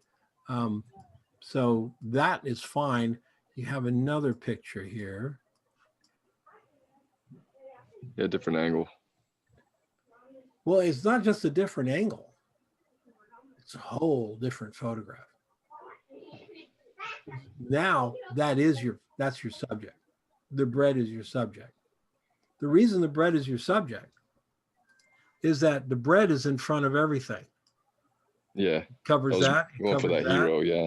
Yep, it's really the hero. And these guys are all, you know, garlic's in front of this, and the knife, you hardly even see the knife. So the bread becomes the hero. Now, the front of the bread could come up a little bit. Are you a Lightroom user or Photoshop user? Lightroom, for the most part. Okay. I would go into Lightroom and I would paint the whole front without your mask and lighten it a little bit. Watch it. You're going to lighten it and play with your contrast. You're going to lighten it and play with your contrast so you get it right, okay? And it's going to come up just a little bit, William, just a little bit. And then you're going to go back in and you're going to take it like this part of it, and you're going to do the same thing again, but you're going to do this just a little bit brighter than this. So it's going to be bright going off to not as bright, but brighter than it is here. And that's going to give us a gradient to the front of this thing. It's going to make it feel really, really natural, as though this light has lit something else up over here. While you're in there with your brush, let's bring the front of this up a little bit, and let's bring the red in the mason jar up just a little bit. Okay. Yeah, that was what I was trying to do. The red, I made a chipotle sauce this weekend, and it was so rich and dark that I brought the red up like 3-4 stops. I thought it looked nice like that, but I did want more richness. Just a little bit. If you can get a little bit, that's fine. If you can't get any more out of this without wrecking it, you're okay where you are. Okay. I just want to get a little more light on this thing, maybe a little bit on the garlic. Just, we want a feeling of light coming this way. Yeah, yeah. You know, I had all these problems with I got those IKEA batteries, the chargeable batteries that are just like the in-loop batteries. They're called Lada. They're cheap, but they're very good. Problem is they're too good that I always forget to charge them. And when I needed them charged, they decided to die after like 50 shoots. Yeah. And I had two lights and a fill, and I paired back to one. Yeah. Well, your one light approach is looking really good. I like this light coming from over here. We could do the rest of it with fill cards or even a shiny board on the front of the bread. Yeah. But bread by itself, bread is one of those subjects, guys, that bread will soak up your light. It just sucks it right up. So you sometimes really do have to pour a little bit more light on the front of the bread. Okay. All right. Well, thank you. I'm glad you were here and we were able to get your shot for you. I do have one question, if you have a minute. I've been trying to do some multi-row panoramas of still lifes. And I bought a Panasaurus 2.0 it's mostly for landscape shoots, but I was trying it out with a macro lens on this setup, and it's having a lot of difficulty with the parallax and the stitching at the same time. This is a wide angle lens. I think it's a 19 millimeter, and I'm not really a huge fan of it, but for this shot, I did like it. Would you recommend just like sliding the rails from left to right and vertical, or panning? No. When you pan, the distance, if you can figure your subject's in a linear, right? And when your camera's right here, the distance of this side and this side are equal to the subject, right? When you pan it, this side comes farther away from your subject, right? So what it does is it forces the subject back. So you get that sort of, moi thing to it. When you're on rails, it's just perfect side to side. And the rails, I'm gonna try that. Not twisting your camera, the image on the back of it looks like you took it on a larger format camera when you stitch it together. Yeah. Because the center of the image is the same center. When you do the pan, the twisting of the camera, the center of the image changes, all three points. Okay, that makes more sense. I was having some problems, especially with darker shots. I love tilt shift lenses, because tilt shift lenses, you can take your camera, you put your camera on the tripod, you shift the lens all the way this way, make the shot, move it to the middle, make the shot, and then then shift the lens all the way over here and make the shot. The camera stays oblique to whatever you're shooting. And you've got 6 shots, or 3 shots this way. If you do a 6-shotter, then you raise your tripod, 6 or 8 inches, and then do it again. And when you stitch it together, it really does look like you shot it on a 4x5 or an 8x10 or something like that, because you've got this big field of coverage with a lens that's like you're doing a landscape with a 100 millimeter lens. And that's exactly what I'm looking for. Yeah, that's the way to do it. Thank you. Yep. All right, nicely done. All right. Oh, where did we go with Karina? There we go. All right, Karina, how are you? Good, thank you. Got potatoes in the burlap bag. Yeah, sweet potato. A sweet potato. Yep. And it's beautifully focus stacked right to, I mean, you're right to where you needed to do it. Have you ever shot a larger format lens camera? Crane, you ever shot 5 or 8 by 10? A long time ago. Because your shot tends to make it look like that. This really does look like a camera that you swung and tilted a little bit, right? Okay. Yeah. And what lens and camera? So I've got a Nikon D810 and it's 24-70. Okay. It's a D18, you say? 810. I don't know what that is. Full frame. Huh. You're not in the States though, are you? No, New Zealand. Okay, so it's a DH10. 810. 810. Oh, a D810. Got it. All right, got it. All right. So it's the same old camera. Yeah. Yeah. Lovely. Really lovely. Your window light looks great here. It's amazing what you can do with a window, isn't it? Yeah, yep. Saving up for a softbox, but the window works. Yeah, the only problem with a window is you're limited to the time of day you can shoot. Exactly. The softbox lets you shoot during the evenings or when it's, stormy or overcast. Yep. Or when those clouds from Mordor come over. Yeah. There were a few around, sun going in and out. Yep. Oh, don't you just love that? Just ready to shoot, and all of a sudden the whole set just turns gray. You're like, ah. Especially when you're focus stacking. Yes, really, very much. I can imagine. You have somebody out there scouting the sun going, hold on, here it comes. Nicely done. Beautiful shot. I love it. With this shot, would you get rid of some of the blemishes or just Not leave on them? this type of it. No, not on these. These look like they came right out of the ground. Yep. And yeah, so, that's what I thought too. Yeah. I mean, if we start taking them off, eventually they're going to start to look like persimmons or something, something that grew out of the ground. No, I think it's the dirt and the stuff makes it look really real. Cool. And you do have a fill card over here, right? Yes. On this side? Yep. Yep, but don't you just love this? As well. Don't you just love that? It's just especially the little growth thing on that bottom one there. Yep. Yeah. And when that fill is just right, just like that. Obviously, it's in the shadow. Obviously, it's deep, but it just catches a little bit of the reflection of that fill card, and then the shadow area comes around it dark. It's just great fun.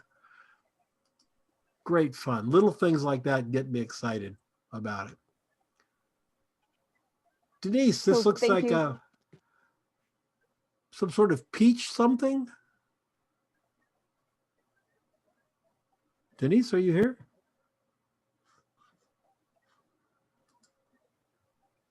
Oh, my goodness. Okay, well, Denise isn't here. This is a beautiful, lovely shot, Denise. The texture of the powdered sugar everywhere. The slate looks good. And the food looks just delicious. I love the texture of the skillet. What did she do for lighting? Betcha, yep. Coming through the window with the scrim. Can't get much better than that. And notice how it's side lighting. And side lighting is what we use to show texture. It just adds a highlight and a shadow to every little bump of texture everywhere, even here in the crust or on the peaches. Beautiful shot, Denise. Really beautiful shot.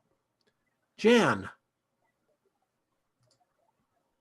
Hello. Hi. All right, so we have the same shot in twice. Okay, that's all right. Sorry, yeah. Yeah, it wouldn't upload to start with, and then when I tried it again, it uploaded it twice. So sorry Yeah, about that's that. okay. That's fine. It won't even upload for me anymore this morning. I can't put a picture up.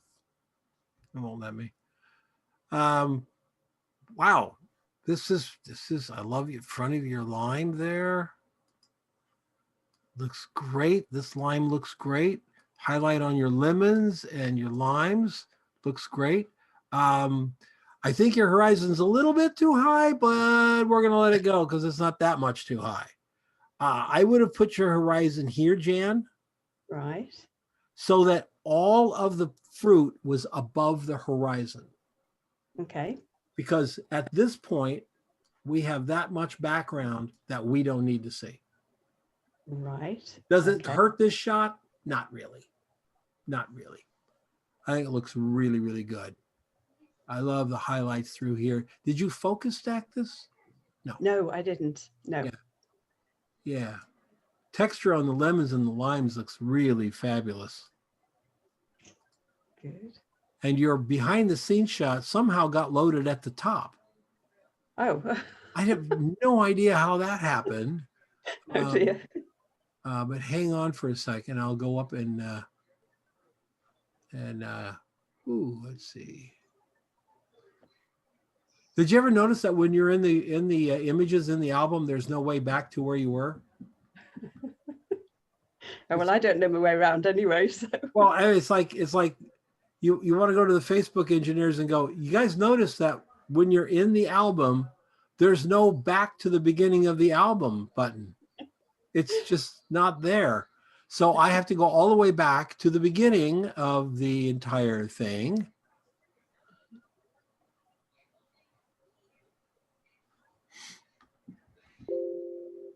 And go to media.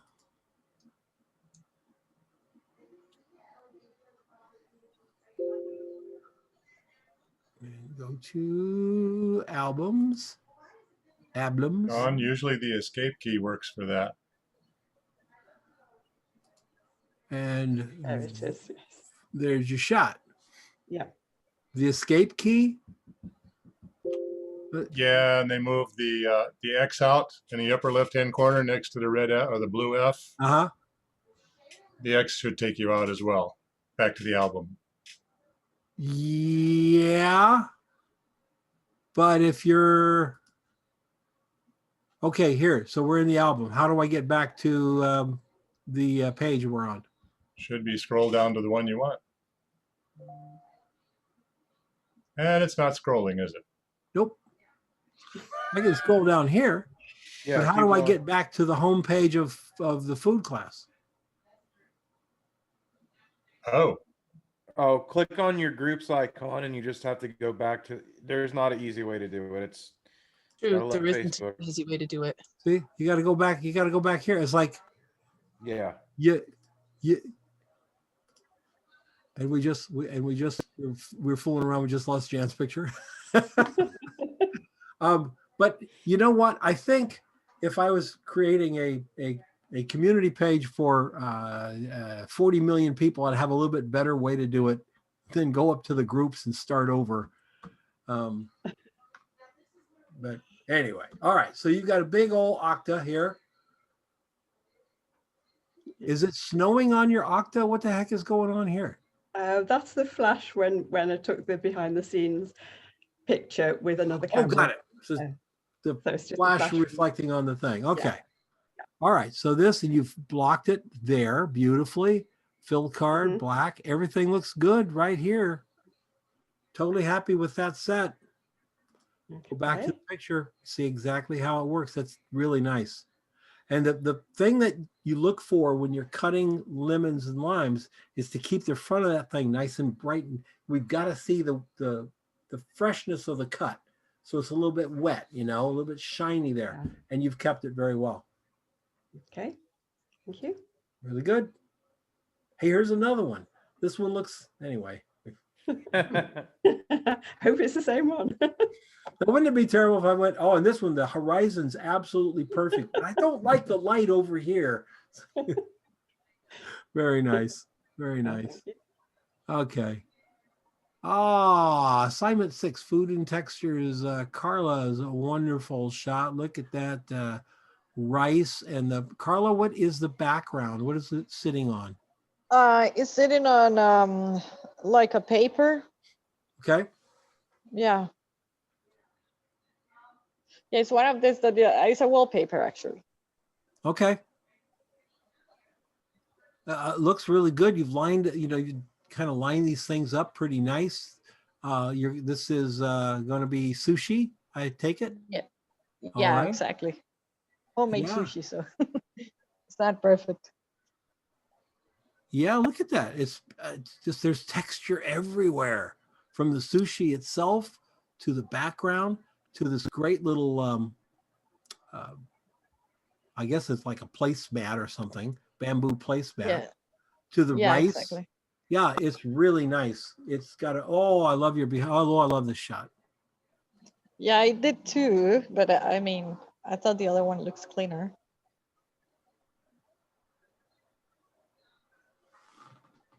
I really like that shot too. Thanks. See, that gets me down into it.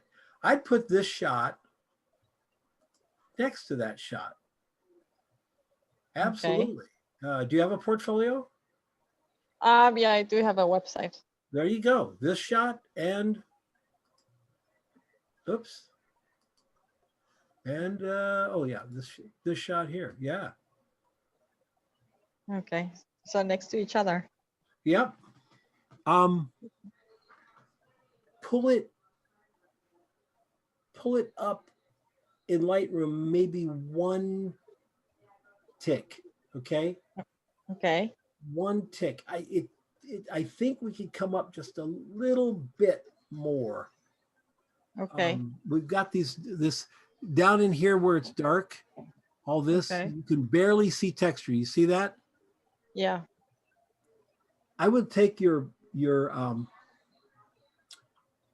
brush, Yeah. brush all that in there, and then bring that up about 2 ticks. Okay. We don't want to see it. We don't want it to look HDR. We don't want to go in and see all the texture. We just want to know that there's texture there. Okay. A hint of it. Do you know what I'm saying? Yeah, kind of like the first one in the front. Yeah, but even not as much as that even. More like this. Okay, just a little. Yeah, just a little. Yeah, Okay. very cool. This is a very nice shot. Well, thank you. Love it. Thanks, Tom. And we're using F16, ISO 200, 24:105. Yes, yes. Yeah. There's a behind the scenes somewhere. I think it's the next one. Is this it? Yeah. Okay. Just the softbox and the scream, and then white cards around it. And then I use both. I mean, for both shots, it's the same light. I just changed the angle. So Sure, sure. Okay. So I like how you've got your softbox twisted from your scrim. So you're throwing a little bit tighter light up here than you are here. A little softer, letting it gradient. yeah, Very clean. slightly towards the back. It was in the right side. I mean, I tried side lighting, but then I moved it slightly because I thought it was, I don't know, I needed a little bit more from the back. Yeah. Yep. And that's the thing about a scrim. You don't have to move the scrim. You can move the light behind the scrim. Yeah. Beautiful. Really nicely done. Lovely. All right. Thank you, Don. Yes. Carmen, real Yes. slim depth of field, giving us absolutely no argument about what our subject is. It's the texture of this thing, a fig amongst friends. What are those friends, Carmen? Those are beans, tomatoes. Okay. Those purple beans are, the minute you cook them, they turn green, but they look really cool when you buy them. Never heard of a bean that changed color when you cooked it. Is it just like a regular green bean, string bean? Yeah. Tastes Wow. just like a green bean. That's cool. I love all the colors and the textures of the background, and then everything's so smooth because it's just got that little bit of out of focus to it. And then this one comes up with all this texture right in here. These look like golden ribbons, don't they? Mm-hmm. Wow, really cool. 2.8, 100 millimeter macro 2.8. And that's all you used was tunnel contrast? And the sunlight filter, Oh, okay. a little bit of it. That just warmed it up a little. Mhm. Yeah. That's pretty. And this is it. You shot it by the door? Yeah, I have like a corner, and it was just natural light. I didn't take a BTS when I took the picture, and then I realized, well, I can just kind of replicate it. So I Sure. just had a basket on the floor with the stuff, and if I shot it the direction that I actually took the photograph, you wouldn't see the window. So Got it. Okay. and For those of you who don't know, this is Carmen's beautiful studio in Antibes, France. And that's her front my front door. front door and the little road that runs down. It's a very French looking road. Most of my studios here in Phoenix, Jay's laughing because, you know, in Phoenix, you got a door and it goes out and there's like an industrial park, you know, bums and, you know, all kinds of stuff, but not here. Look how a lot more flat light too. Yes. Yeah. Yeah. Yeah. I Lovely. don't get direct light. I don't get direct light. The sun hits I get reflected light. I have this out right outside the front door. There's this big cream colored wall that the sun hits. Does it get really hot there in the summer? Oh yeah. It does? Because yeah. I would open that door and shoot into, I would do headshots right here with the person sitting here looking out the door. I have. I put a black thingy behind them. Yep. Like what's Lindbergh. Yeah. Like a Peter Lindbergh kind of thing. I've done. Absolutely. Yep. I've done it in the winter. You know, I mean, it's cold, but it's like, okay, we're just going to open the door for a little bit. And then, I mean, but it's not like freezing, like frostbite. No, it doesn't get to freezing. No. Yeah. I think it sits around, I think we get a few days where it goes into the 30s, but most of it is like 40. And in the summer it goes to 90, but it feels like 110. Because you got the humidity from the Humidity, coast. it's like it just drips, and you can't breathe. And yeah, what a beautiful spot. Just a lovely spot. Thank you. Nice shot. Audie. Wow, look how pretty the whites are. Audie, are you here? Yeah. Yep, I'm here. Love your white balance in this. So bright white, and they just the whatever that is, Yorkshire pudding. Yep. Yeah, it's a type of bread. Okay. Why don't they call it bread? Well, it's it's made. Well, my wife is here. She makes them. She's English, and it's a baked. It's kind of like a biscuit, but it's real fluffy and. It looks great. Your chosen focus is perfect. It's in focus all the way through, and the background is just a little soft. So we know exactly what's back there. We know that there's more of the puddings in the corner. We can see the spoon and everything, but this thing just stands out so majestically. It's really nice. I'm gonna have you do a little Photoshop work. We're gonna fix that guy right there. Okay. We're gonna fix that guy right there. Okay. And right here in Adland, we always have perfection in our heroes. So just absolutely tighten that up so it looks like it's just perfect. Okay, That's great. I can do that. Yeah. And your light was. Oh man, bring back memories with the old Mormon 202. Look at that.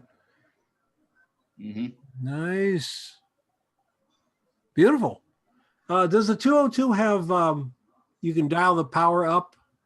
Right. Well, actually, what you do is you set the you set the toggle to whatever power you want, and then you can dial it down from full. You dial it down from there. Yeah, I had the earlier model 200B. You had full power and half power.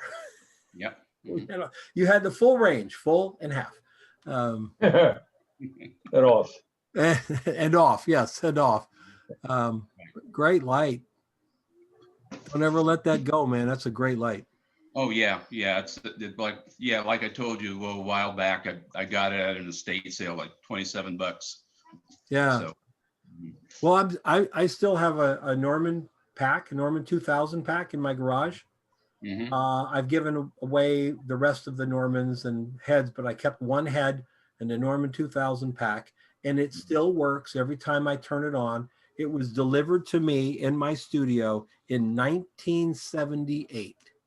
Whoa. Yeah. I did go out and buy a second head for about $60, and it came with a beauty dish, which was the reason why I got it. And since the bulb actually worked, given that the flash bulbs are like $80 to get a replacement, I got a deal there too. Did you get the Norman Yeah. beauty dish? Yep.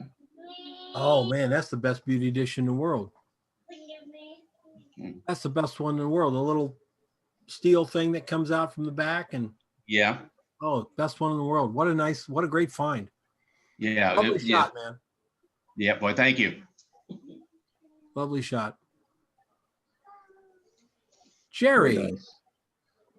Jerry, when I first saw this shot, I thought, oh, it's too dark.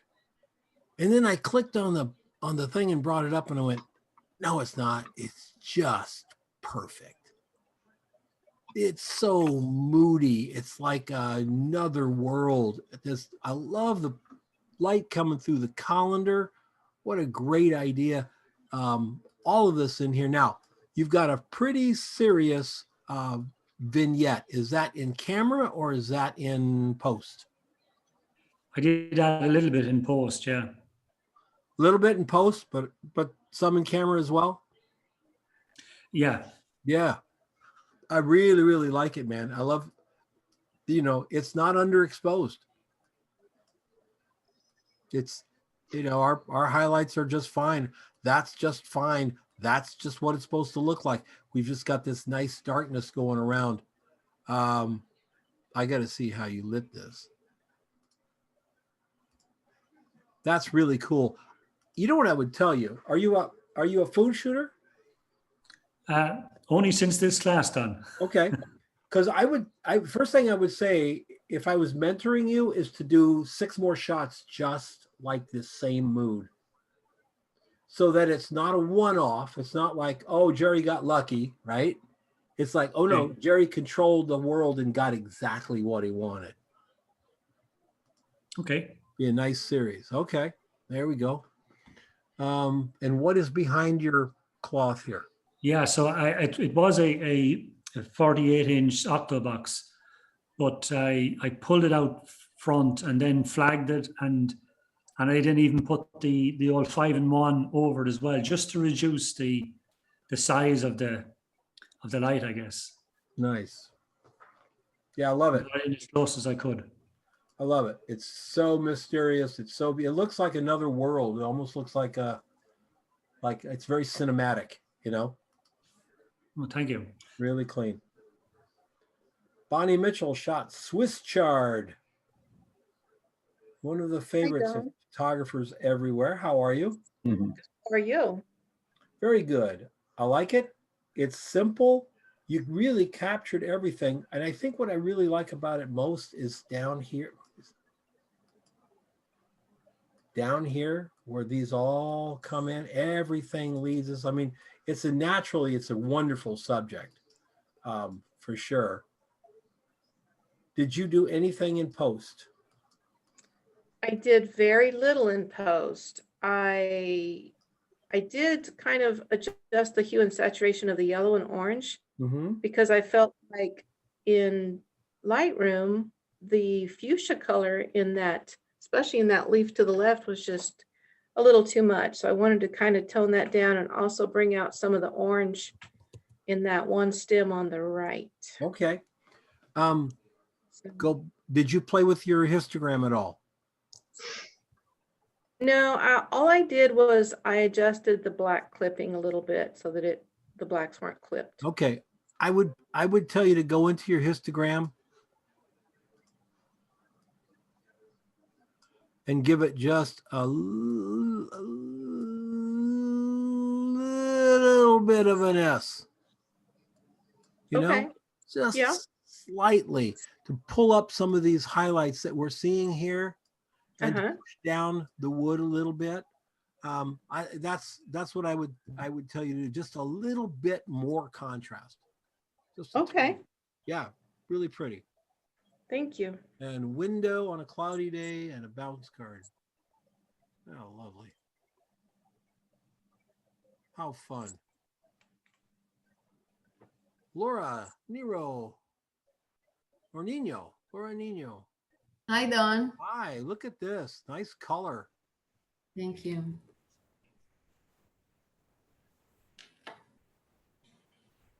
You got the salmon and the greens here and the warmth.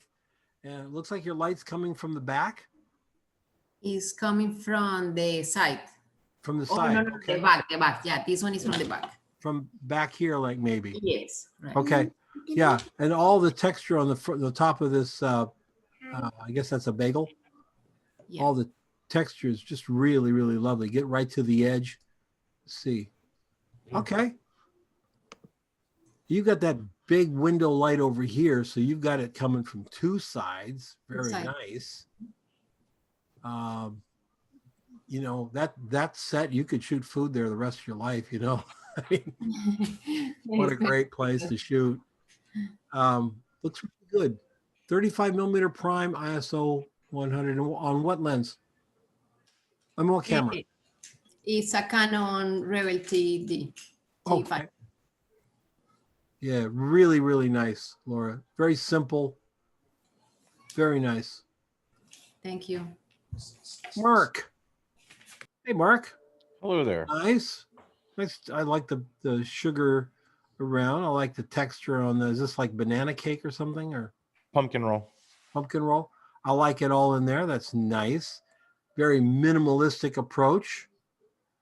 That looks great in there, by the way. You got the bubbles in the, is that coffee or? Yeah.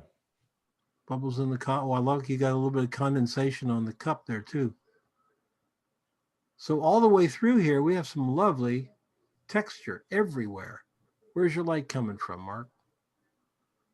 I have the reflector and, huh? I said, seriously, the ceiling, is the ceiling your ambient? Is that what you're doing? Yeah. Okay. Yeah, the ceiling in here is low enough where if I was to reach up, I mean, you can tell above me, it's not super high. And that light's maybe 2 feet away. The reflector's about 2 feet away from the ceiling. So I have a full-size white card ahead above me that I've started using it a little bit more for filling in that ambient light and getting that directional shadow. Nice. Let's go back and look at the shot again. So your ambience is nice and filling in all of these things, and then your side light just is a little bit more poppy, so you get a little shadow for detail. Yep. Really nicely done, Mark. Thank you. That's great. Melvin, what the hell are those tomatoes, Melvin? Yeah, those are like those little baby tomatoes. Oh, okay. Very nice. And the fish are sardines. Okay. Well, you got the first two in focus. The second two not quite as in focus as the last two a lot more. But I think you've already sold us in the first two, so we know what we're looking at back there. And is that salt that's on them? Yeah. A little salt, a little pepper. Oh, that's so much texture in that salt on the tomato and this one and the cracker. Look at that. And you say these are sardines in a can. sardines. Yeah. Okay. Let's look at your lighting. Oh, 2 strips. Yeah. Okay. We can see the light here and the light here. We got it on both ways, but what a nice, looks like the one on the right is more powerful than the one on the left. Am I correct? That's right. One's at F11. The other one is F4. Just a bit of fill. I thought it was dark. It was going to. Yeah. Because the one on the right, if you guys notice, the one on the right, you said F11? Yes. Okay, so F11, notice how it lights up not only the cherry tomato and the what is that, okra? Cucumber. Cucumber. Okay, not only does it light that up, but it lights the meat up as well. See how it lights the meat up. The one from the back, we see it reflected on the tomato, but we don't see it lighting up the meat because the tomato is a glossy surface. It's just like glass. So we're seeing the light from over there, but it's not coming down here and really, quote, lighting it up. It's just filling it in. But on the shiny part of it, we do get that reflection. And that's one of the things that tips us off to the fact that they're shiny because we get that glossy look there. But there's still a nice, strong feeling of the light coming from this direction, this way. Nicely done, sir. Thank you. Yeah, how fun. Nice setup. Okay. That's it. Gee. Don, I had a question. We didn't go 2 hours. We only went 1 hour and 56 minutes. You got 4 minutes to spare. I had a question on the grapes that were part of what I did. Last week you told Liga that to get rid of eliminate the stems, and when they come in a bunch, I don't know where to stop. Where do you stop? Well, a little bit. A tiny stem in a shadow area, that's not going to be a problem. But if you can see the connectors of the stems, you gotta hide them. Okay, I worked on that. Stem coming out of the grape, that's okay. But you never want to see the connectors where they connect. You've got to fill them in there. That was when it's too much. When you've got when all of a sudden you can't breathe because they're all come tumbling down. That's a problem. So you use toothpicks, right? You can put a toothpick in the back and just kind of put it where you need it to be if you need to have it hold it there. But if you're trying to keep them in place, Jay, I can give you a tip. Soldering them in place won't work. It gives it a nice ambient, though. It does, and it makes the place smell really bad. So. All right, just really happy for the great shots we had today. Lovely work. Yeah, any questions before we move on? Well, that's fantastic. I have a question. Yes. Can you hear me? Yes. Oh, hi. I had to move out in my backyard. I lost my internet. I'm on my iPhone. But I was wondering about the storytelling assignment we have coming up. Like in the past, are we going to be putting several images on several images on one canvas? I do believe he's still on here, Helen. Is it 7:30 this call is at? 7:30. Oh, 7:30. Because I think Denise, are you there? Oh, okay. Hello, Denise. Said she was having trouble with the internet. again? Hey, Jerry, you mute. Yeah. He's gone through my picture, Jerry, could you mute? Oh, he loved it. Who's Jerry? Looks like it's Jerry, yeah. There we go. Your to answer your question, Denise, yes.